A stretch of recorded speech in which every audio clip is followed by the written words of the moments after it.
सजीव और निर्जीव के अंतर, ठीक है, सजीव और निर्जीव में अंतर। जैसे आप निम्न क्लास में रहते हैं तो सजीव और निर्जीव में अंतर जो है कि देखते हैं। तो जैसे कि इसमें क्या होता है कि जैसे सजीव सांस लेते हैं और निर्जीव सांस नहीं लेते हैं, ठीक है। सजीवों में वृद्धि होता है, निर्जीवों में वृद्धि नहीं होता है। सजीव गति करते हैं, निर्जीव गति नहीं करते हैं। जब आप लेकिन उच्च कक्षा में अगर आप पढ़ते हैं तो कुछ चीज़ें आपको जाननी होती है। तो जैसे कि ये क्लास 10, क्लास 11, क्लास 12 नीट की तैयारी के लिए, सारी चीज़ों के लिए ज़रूरी होता है। सजीव और निर्जीव में अंतर क्या होता है?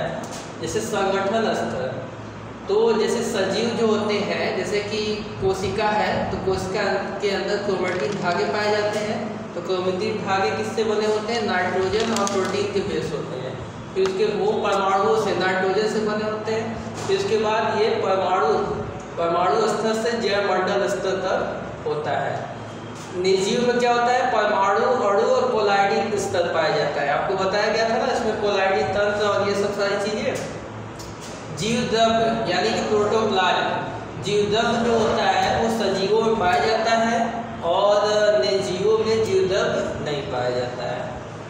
तंत्र का प्रकार मतलब सिस्टम, जो हमारी बॉडी है वो खुला सिस्टम है। जैसे कि हमारा बॉडी का हीट जो है इन्वायरमेंट में जाता है, हमारी बॉडी ठंडा होती है, ठीक है, और फिर हमारी बॉडी क्या होती है? गर्म भी होती है। लेकिन बंद तंत्र जैसे मोबाइल क्या होता है? पूरे तरीके से बंद होता है, उसका हीट बहुत कम ही बाहर जाता है, ठीक है। 100% अगर बिजली का चार्ज किए दोगे तो वो 1 घंटा चलाओगे तो 1% कम होगा। लेकिन हम लोग जो खाते हैं तो हमारी ऊर्जा भी व्यर्थ होती है, यहाँ पे ध्यान दो। फिर उसके बाद उपापचय मतलब जो प्रोसेस हो रहा है, जैसे परिसंचरण, उत्सर्जन, श्वसन तंत्र, पोषण, ये सब उपापचय है। तो ये कहाँ पाया जाता है? सजीवों में पाया जाता है, निर्जीवों में नहीं पाया जाता है। फिर उसके बाद अनुकूलन यानी कि एडाप्टेशन, ठीक है। जैसे हम लोग अभी बहुत ज़्यादा जो है कि ठंडी पड़ रही थी तो हम लोग स्वेटर पहन ले रहे थे और अपने बॉडी को टेम्परेचर मेंटेन कर ले रहे थे, ठीक है।